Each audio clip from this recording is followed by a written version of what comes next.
I'm Brandon. Um, this is the first presentation identifying the roles the media plays in law enforcement. Um, so in this day and age, we do have multiple kind of media, being news, entertainment, and social. News and social kind of being the main ones people use, especially how it plays a role in law enforcement in this day and age. Um, so we start with news media, right? Good old classic news. So your CNN, Fox News.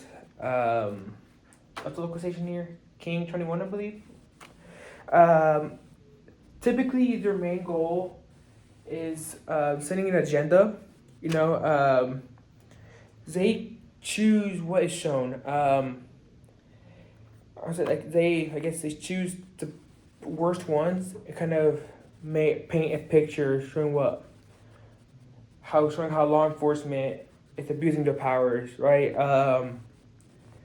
We saw this happen a lot, especially in the George Floyd stuff, right? Just scenes of him being I guess choked out, and I guess there also was a lot of replaying where you mentioned he can't breathe, stuff like that.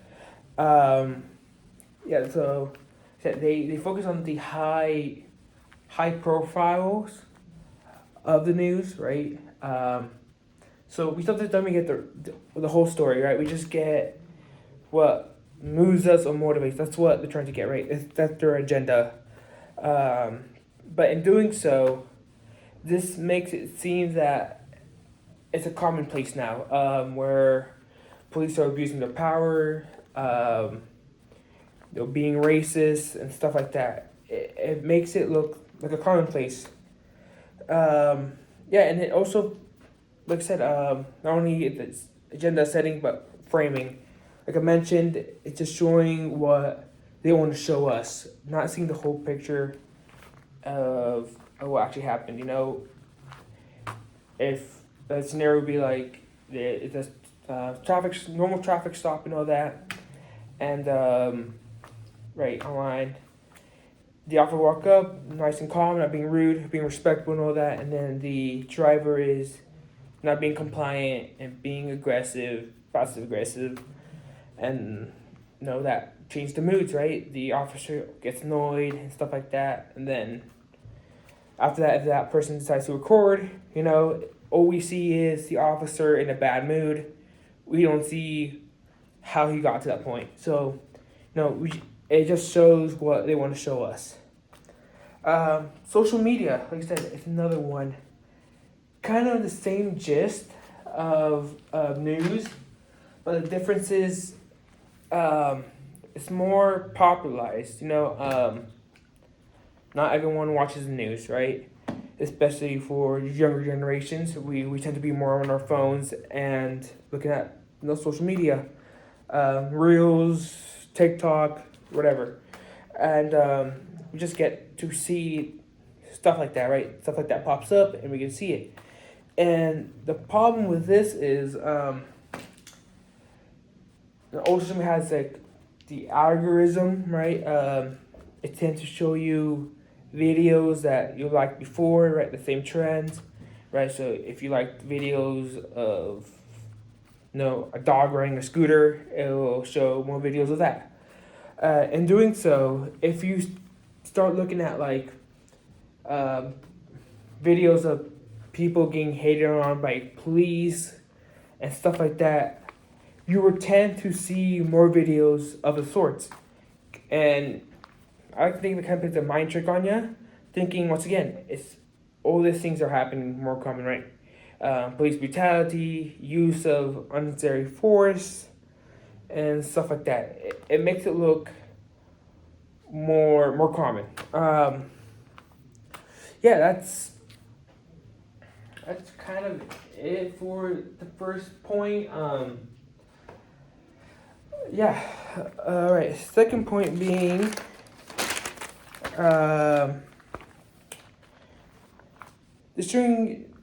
seeing the differences really between them.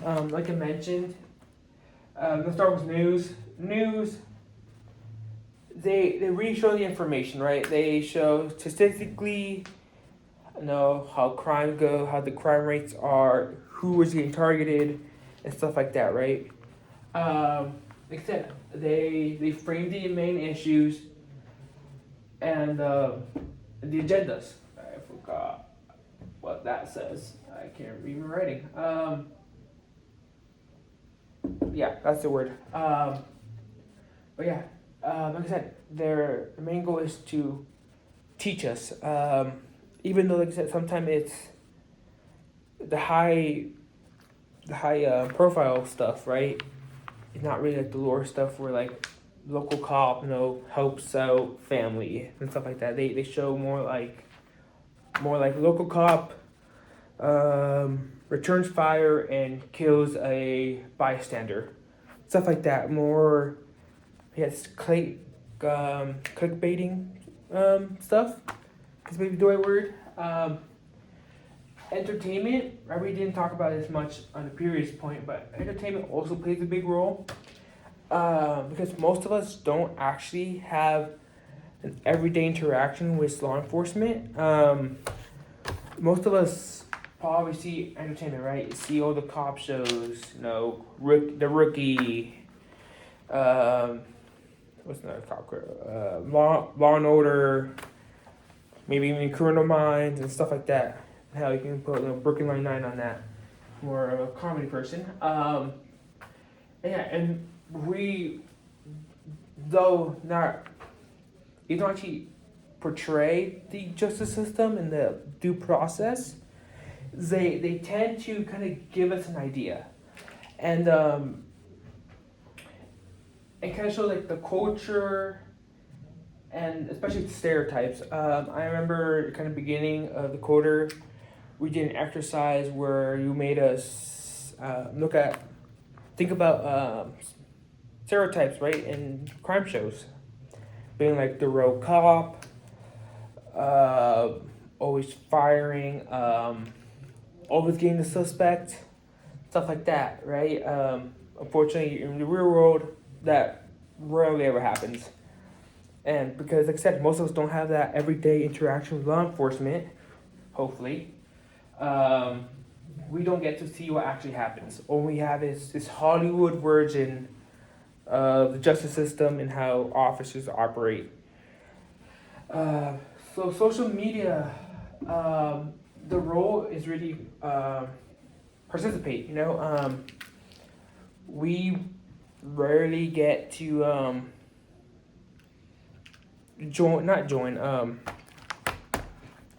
help, right? Especially as a civilian or bystander. With social media, we get to record more stuff, right? We get to be, what's that word? Not bystanders. I can't think of the word. But we get to help out, right? If they need more evidence, we have the evidence, right? It kind of helps find that probable cause, or how do you mention like that reasonable? Or that one was. But yeah, now we as a civil, like the outsiders, now we can actually play a role. Right, we get to see the full picture, right? The body cam only shows once the police or law enforcement enters the scene, but the bystanders can be recording, especially if there's a heated argument and stuff like that.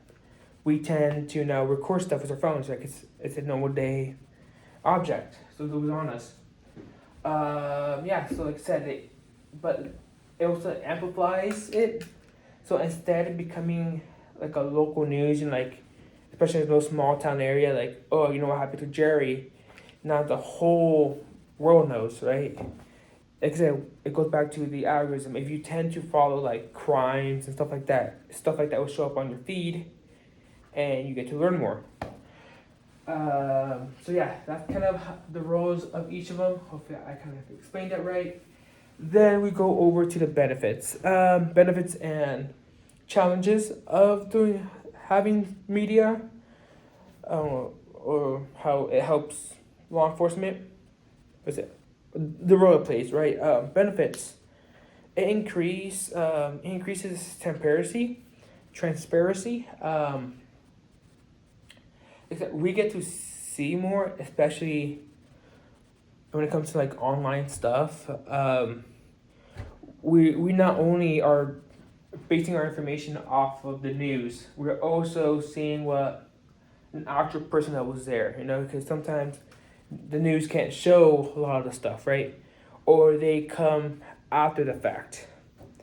But thanks to social media, we get to see more of the events. Also greater. I'm trying to repeating a lot because fits really into it. We get to see greater public engagement. We get to see people come together, building movements. Once again, come back to George Floyd. We all got to see what happens, right? What happened to George Floyd? I'm just an example, right? I have no opinion really on what happened to him, nor do I really care. I'll make that clear. But it's a good example where we got to see multiple aspects of what happened, right? We got to see the accident, which was the main focus, but then we also got to see previous what happened to that.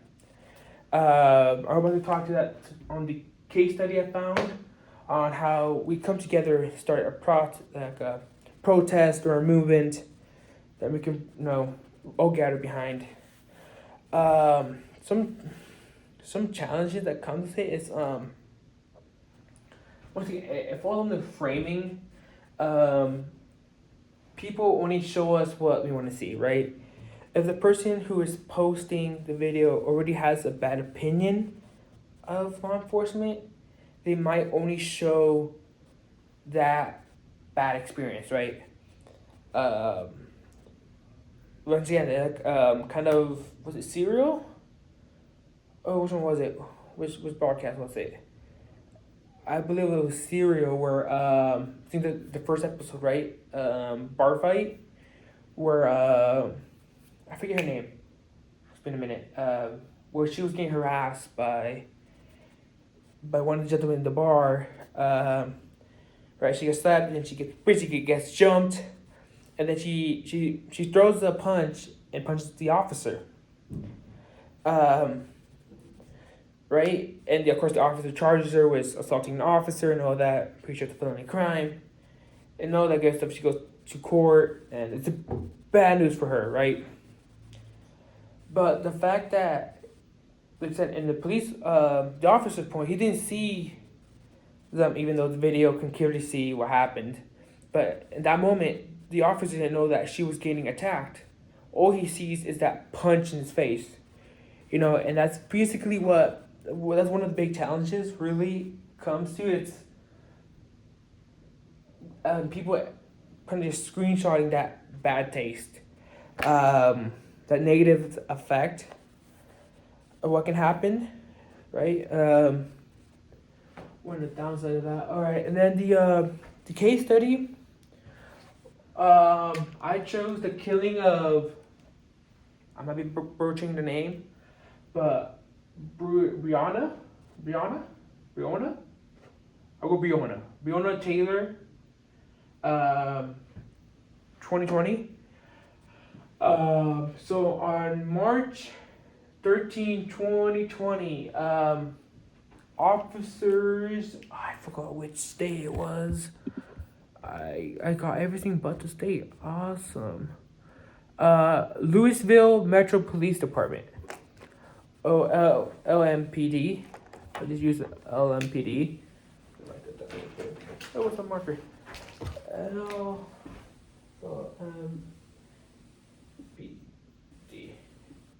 Yeah, okay. So in Louisville, officers basically raided her house without warrant. They were after this guy, and they thought, evidence led to this house. And as the police broke through, I think it was at night, Taylor and I believe it says boyfriend, probably husband. They defended themselves, right? The husband, I'm going with husband. The husband thought that it was an intruder, right? Someone trying to rob the place to protect him and Breonna. He fired, right? He had a home defense weapon. He used it, and he fired at the officers, right? I believe he did win one, but on the officer side, they thought they were getting attacked because once again they thought they were in the right location, and they fired, and one of the bullets, unfortunately, or one of the rounds, unfortunately hits Brianna. Yeah, it kind of goes off of there, right, or the court system and all that. And her family was awarded $12 million, and you right stating that you'd be like, well, why is this a case that involves social media? Because it doesn't stop there. Apparently, the department, after awarding her family the $12 million, they said that they were gonna evaluate their procedures and change it so this wouldn't happen again. And they kind of left it there, kind of a out of sight, out of mind type of deal. Keep in mind, all this was happening during the whole George Floyd thing. That's what kind of bringing it up. So that, what's the word? That anger and stuff like that was still there, right? With the police and all that. That's kind of where the trust of law enforcement was dwindling. So yeah. So right, like I said, you would think that family reward $12 million, good, done. Right, set it aside. But the public didn't think that was fair because there were no actual crime charged or punishments for the officers involved in that raid. And like I said, with social media, they were able to set another movement. I believe it was hashtag say her name. I believe that was it. Kind of reminding the LMPD that just because you pay doesn't mean that should be it. There's still some more repercussions. So yeah, right. It kind of brought it back to the surface. After it died down, they brought it back to national news, and that's kind of where we get to see where the officers who were involved started getting punished. On August 23rd, 2022, Officer Gullett was found guilty for how the warrant was taken. Like I said, it was a warrantless raid, so they didn't have a warrant to get in there. And apparently, this officer issued the order, just go in, right? So he got charged with that, or she, I believe it was she got charged with that. I think she's a long one. I think she's still waiting her trial. I think this coming year on February or January, one of those 2 months. She's still waiting for her trial and her sentence because all she did was really give the order of go in. She wasn't even there at the raid. She just gave the order. So I guess she was a supervisor or something. But however, Officer Hankins was later found that he was the one who shot the fader. He shot the round that killed her. All right, this could be nice and simple. He fired the round that killed her, and in November 1st, 2023, he was found guilty. And then, so he was found guilty, but then his sentence didn't happen until July 21st, 2025, where he was sentenced to 2 years and 8 months. I believe that's what the 3/4 means. My math could be wrong. And with 3 years supervised release, right? Even though he did his time, he still had to be under supervised release, right? Kind of, I guess, kind of a type of parole. Oh, why did that turn on? Okay, yeah. As far as what changed, it's kind of hard to tell. Apparently, they added some kind of thing called the Breonna Taylor cause, where apparently they must, from our understanding, still call it superior, telling them if they're gonna use a warrantless or arrest or action, they must call the superior, stating that they were gonna do it. I guess it means like the chief or the sheriff, like whoever's on the high chair, right? They need to know what's going on. I'm kind of lost there, but yeah, we can kind of see here how social media brought the community together, right? It wasn't only just in the, I don't know if it's a city or town, but it wasn't only in Louisville Metro, right? Or Louisville, but everyone around the country came together and started a movement, making it come back and making sure the officers pay their dues. That was really it for this one. So, see you guys on the next one.